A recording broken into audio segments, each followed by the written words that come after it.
Rafinha perd son sang-froid après la défaite du FC Barcelone face à l'Atlético Madrid, 1-2. Avant de plonger dans la vidéo, abonne-toi, c'est rapide, simple et ça me donne un max de motivation pour continuer à te régaler. Merci. Le FC Barcelone a connu une soirée difficile après sa défaite face à l'Atlético Madrid sur le score de 2-1 lors d'une rencontre tendue au sommet de la Liga. Mais ce n'est pas seulement le résultat qui a marqué les esprits, un geste de frustration de Rafinha a attiré toute l'attention après le match. Alors que les Catalans tentaient de revenir au score en fin de rencontre, une action a particulièrement irrité l'ailier brésilien. Lors d'un duel avec le joueur de l'Atlético portant le numéro 22, Rafinha s'est emporté et a réagi violemment après une intervention musclée qui, selon lui, aurait mérité un carton.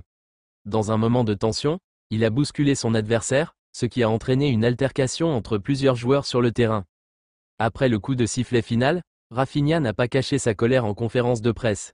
Il s'est exprimé sans détour. C'est inacceptable. Ce genre d'arbitrage nous coûte des points. On se bat sur le terrain, mais quand des fautes évidentes ne sont pas sifflées, c'est frustrant. Je défends le Barça et je me battrai toujours pour cette équipe, mais parfois, on sent qu'on joue contre plus que nos adversaires.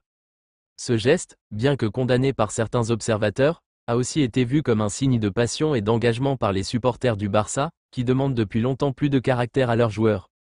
Malgré ce moment de frustration, Hansi Flick, l'entraîneur barcelonais, a tenté de calmer les esprits après le match. Rafinha est un joueur passionné, mais nous devons canaliser cette énergie de manière plus positive.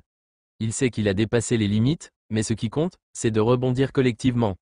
Cette défaite pourrait coûter cher au Barça dans la lutte pour le titre, mais l'équipe devra rapidement se remobiliser, d'autant que l'Atlético Madrid semble désormais être un sérieux concurrent dans la course au sacre. Quant à Rafinha, il risque de faire face à des sanctions si son geste est examiné de plus près par la commission disciplinaire de la Liga. Les prochaines semaines seront décisives, non seulement pour le club catalan, mais aussi pour Rafinha, qui devra prouver qu'il peut gérer sa frustration dans des moments critiques.